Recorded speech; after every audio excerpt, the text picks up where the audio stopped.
বছরকে ওয়েলকাম জানানোর জন্য তো কম বেশি তোমরা সবাই পিকনিক করছো। এবছর আমি বাদ গেছি, বাট স্টিল বছরের প্রথমে দুপুরবেলা আমি, মা আর দিদা ছাদে চলে গেছিলাম লাঞ্চ করার জন্য। লাঞ্চে ছিল মাটন, ফ্রাইড রাইস আর স্যালাড। খুবই টেস্টি হয়েছিল। দেন দুপুরবেলা রোদে বেরিয়ে গেলাম, একটু হাঁটতে গেছিলাম। আর এই দেখো এই বাড়িটায় কত সুন্দর গোলাপ ফুটেছে।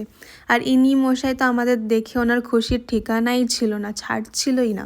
দেন আমার বাড়ির পাশেই না রেল লাইনগুলো রয়েছে, তার পাশেই হাঁটতে গেছিলাম, একটু ফুচকাও খেয়ে নিলাম।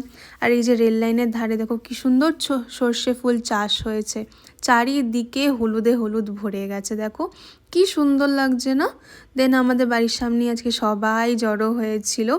রাতের বেলা আমি একটু কফি খেয়ে নিলাম, আর একটু না আমার বুক জ্বলছিল বললে জিরা ওয়াটার খেলাম।